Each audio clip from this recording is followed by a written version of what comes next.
Kembali lagi masih bersama saya Dodi, jurnalis Banjarmasin Post di program Tribun Seri Suara Rakyat. Kita hari ini masih membahas terkait persiapan PAN Kalsel menyongsong pemilu 2024. Nah, kita masih juga bersama dengan narasumber kita, Wakil Ketua PAN Kalsel, Bang Afrizal Jaldi. Tadi kita sudah membahas terkait persiapan khususnya Bacalek. Nah, sekarang kita sedikit beralih ke soal Pilpres nih. Nah, Bang Afrizal Jaldi, sampai hari ini mungkin gimana sih sikap PAN ini ke arah Pilpres, ke arah mana koalisinya mungkin? Ya, kalau untuk Pilpres tentu ini kami kembali lagi akan menunggu bagaimana arahan dari DPP. DPP kan tentu memiliki formulasi sendiri bagaimana mereka nanti menentukan siapa capres yang akan kita usung. Namun pada intinya seperti ini, dalam capres ini kita berharap bahwa jangan sampai nantinya ada lagi hal-hal yang istilahnya itu mengkotak-kotakan kita. Betul. Karena ini adalah pesta demokrasi, jangan sampai perbedaan pilihan itu membuat kita menjadi bermusuhan. Betul. Jadi siapapun nanti yang menjadi calon presiden, baik dari partai manapun, itu tentu orang-orang yang sudah melalui tahap seleksi. Artinya mereka adalah putra terbaik bangsa Indonesia, yang mana tinggal bagaimana kita menentukan apakah orang tersebut memiliki visi dan misi yang sesuai dengan kebutuhan Indonesia. Jadi kami kembali lagi di Partai Amanat Nasional lebih mengusung bagaimana Pilpres ini berjalan dengan damai dan nyaman. Terkait pilihan siapapun itu nantinya, kita akan berkompetisi secara positif.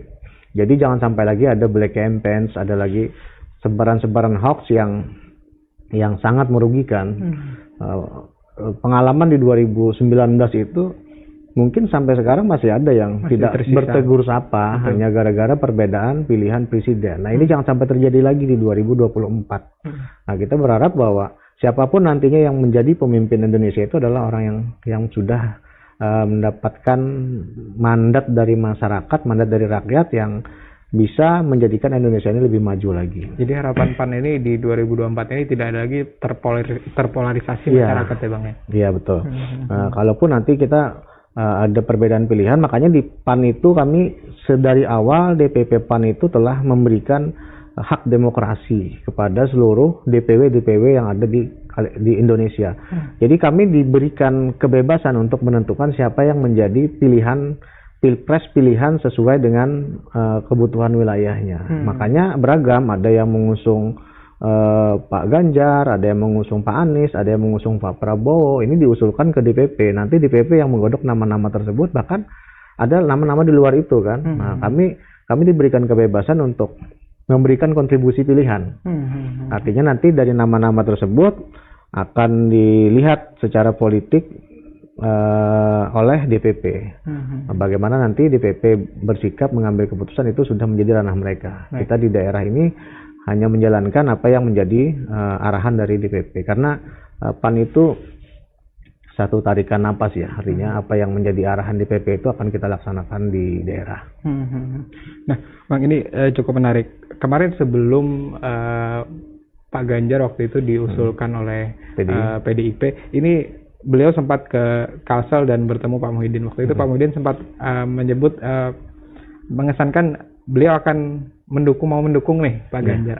Apa masih berlaku itu Bang, atau ada dinamika baru Bang? Jadi memang saat itu DPP itu kan istilahnya itu memberikan hak kepada kita. Jadi mereka itu menerima masukan dari seluruh DPW seluruh Indonesia, termasuk Kalimantan Selatan. Nah, di Kalimantan Selatan itu sendiri kan dinakodai oleh Pak Haji Muhyiddin. Nah, kedekatan Pak Haji Muhyiddin dengan Pak Ganjar ini kan beliau sudah lama istilahnya mengetahui track record beliau itu seperti apa. Nah, makanya dalam hal ini Pak Haji Muhyiddin memberikan nama tersebut ke DPP. Artinya memberikan nama tersebut untuk diusung. Nah, ini kan kontribusi dari Kalimantan Selatan mengusulkan Pak Ganjar Pranowo untuk dijadikan capres pilihan dari Partai Amanat Nasional. Tapi kembali lagi nanti itu adalah hak prerogatifnya dari DPP untuk menentukan. Karena mungkin akan dihitung dari seluruh daerah siapa yang paling banyak dominan didukung kan, seperti itu. Nah, selain itu juga kita tentu mengukur bagaimana peta politik, karena politik ini kan tidak hanya sekedar kalah menang, tentu ada perhitungan-perhitungan lain di luar itu. Nah, ini kan akan menjadi hal yang akan sangat menentukan nantinya siapa capres-capres yang diusung oleh Partai Amanat Nasional itu sendiri. Artinya sah-sah aja Bang ya, masing-masing DPW itu punya saran masukan tersendiri untuk ke sah-sah saja. itu, Bang. Bahkan PAN itu sendiri kan ada yang namanya KIB, Koalisi Indonesia Bersatu, itu terdiri dari Partai Amanat Nasional, Partai Golkar, dan P3. Nah, mereka ini juga sebelum PDIP itu mengusung Pak Ganjar, juga salah satu nama yang muncul di KIB kan adalah Pak Ganjar juga. Nah, ini kan memang salah satu strategi politik mungkin dalam hal mengkomunikasikan bagaimana Partai Amanat Nasional itu tidak ingin lagi ketinggalan dalam mengusung nama, kan seperti itu.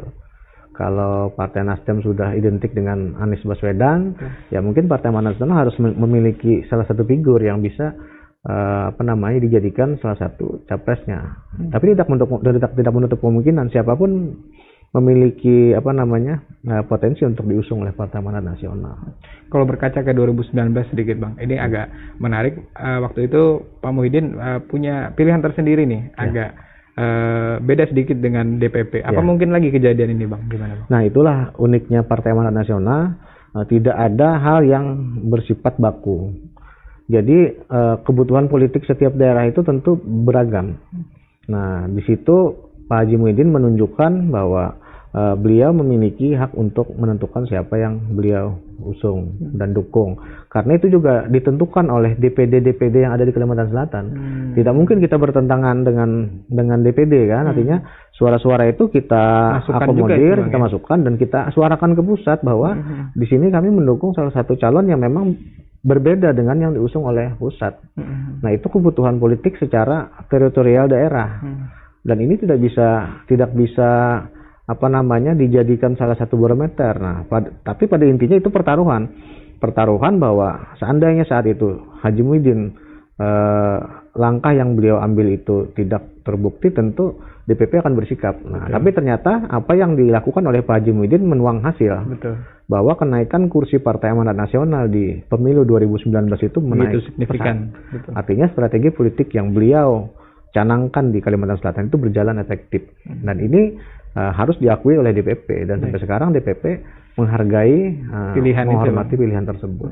Baik. Nah, nanti kalaupun sudah ditentukan oleh DPP dan nanti di daerah juga, tentu kalau sudah ditentukan targetnya pasti memenangkan paslon itu di Pilpres. Gimana cara PAN Kalsel Bang untuk memenangkan capres nanti?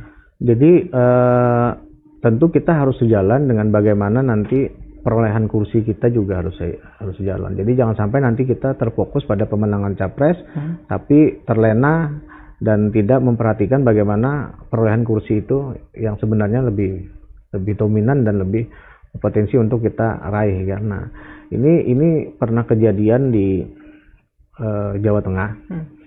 Kursi Partai Amanat Nasional itu sampai tidak diperoleh lagi sekitar 8 kursi DPR RI, karena kita terlalu fokus dan terlalu sibuk dengan Pilpres. Nah, kami tidak itu jadi pelajaran Bang, itu jadi pelajaran kami untuk tidak melakukan hal yang sama. Artinya kami tetap fokus pada bagaimana perolehan kursi ini bisa maksimal sambil jalan menangkan Pilpres yang nanti diarahkan oleh DPP. Kata kuncinya harus berkesinambungan Bang. Iya. Jangan sampai nanti kita presidennya menang, kursi kita DPRD rontok. Nah, rontokan itu kan juga salah strategi juga kalau menurut kita dalam politik. Baik. Nah, di demografi pemilih di pemilu 2024 ini Bang, akan ada perubahan, didominasi milenial dan pemilih pemula.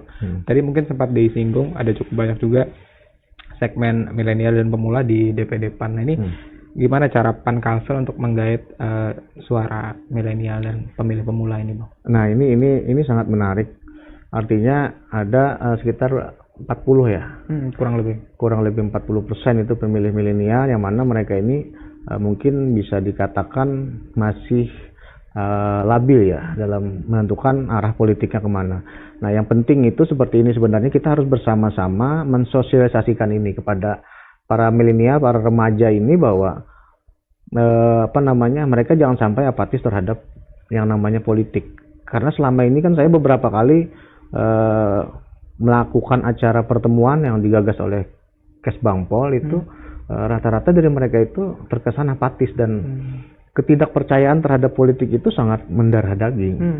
Karena maraknya pemberitaan, maraknya berita-berita yang beredar di luar sana membuat mereka itu agak sedikit gerah terhadap politik. Padahal mau tidak mau mereka itu hidup dalam ranah politik. Betul. Artinya kalau memang mereka mendapati politik itu dalam tanda kutip negatif, ya ayo kita masuk dan kita perbaiki dari dalam.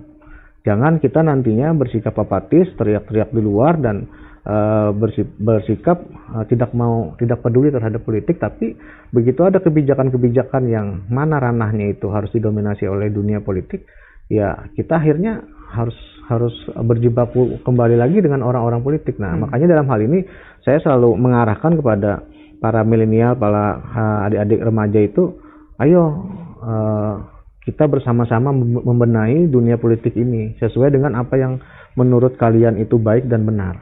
Jadi kita perbaiki dari dalam, kita cari solusi dari apa yang menjadi permasalahan, dan kalau perlu ayo nyalek di dalam apa namanya ranah ini, karena kita memperbaiki dari dalam lebih gampang.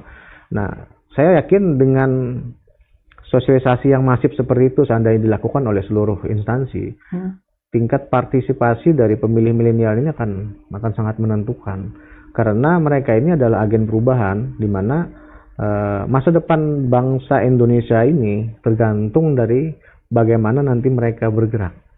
Artinya harus diberi pemahaman kaum muda ini Bang ya, bahwa cara untuk merubah hal yang diinginkan dirubah itu ya melalui politik. Memang yang resmi itu lewat jalur politik. Secara konstitusinya kan seperti itu kan. Nah, jadi jangan sampai mereka berpikir bahwa ini bisa dirubah dari luar. Tidak, lebih gampang itu masuk ke dalam ranah politik, perbaiki dari dalam. Kalau memang ada dalam tanda kutip oknum-oknum yang mereka anggap tidak kompeten dalam ranah politik, ya mereka harus bersaing. Yang sampai orang-orang seperti itu justru yang mendominasi. Betul. Karena begitu keadaan politik itu didominasi oleh orang-orang yang mereka anggap tidak baik, ya akhirnya arah politik juga seperti itu. Jadi seperti itu. Jadi saya setiap kali ada pertemuan kepada para remaja, para ini selalu mengungkapkan terkait masalah itu untuk tidak apatis terhadap politik. Dan saya meminta pada mereka untuk berpartisipasi dalam mensukseskan pesta demokrasi tahun 2024 ini, karena mereka itu salah satu basis pemilih yang paling besar nantinya akan mendominasi kan mereka. Jadi kalau dari 40% itu yang nantinya berpartisipasi cuma separuhnya, kan sangat disayangkan gitu loh. Nah, kita berharap bukan cuma berpartisipasi dalam hal memilih, tapi juga berpartisipasi dalam ikut berkompetisi gitu loh. Nah, kalau dengan metodenya Bang, metode apa yang dipakai selain mungkin bicara langsung di pertemuan dengan kaum muda ini? Gimana sih cara Bang Afrizal ini mengajak mereka? Apakah via medsos juga digerakkan untuk di partai ini Bang? Ya, kalau saya secara pribadi aktif di media sosial, dan juga saya membuka ruang untuk berdiskusi dengan mereka langsung, baik dengan anak-anak kuliah ataupun juga remaja-remaja yang ada di lingkungan setiap kali saya jalan keluar.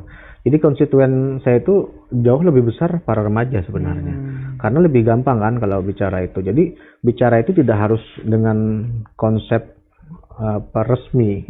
Pertemuan kita bisa dalam ranah saat olahraga. Kan saya aktif kan dengan kawan-kawan remaja itu, ada acara futsal, ada Karang Taruna dan lain-lain, itu kita membahas hal-hal yang bersinggungan dengan politik. Jadi saya selalu memberikan gambaran kepada mereka bahwa kalau ingin memperbaiki, kalau ingin berbuat baik, itu bisa dengan cara yang lebih besar itu ya lewat jalur politik. Ya, kalian boleh berjiwa sosial, kalian boleh bisa membantu ini itu, tapi yang lebih bisa mendominasi dan lebih besar itu lewat jalur politik, karena disitulah arah kebijakan nantinya ditentukan. Betul. Baik, itu menarik pemirsa, masih pembahasan kita dengan Wakil Ketua PAN Kalsel, tapi untuk sementara kita harus break dulu untuk menyaksikan pesan-pesan berikut ini.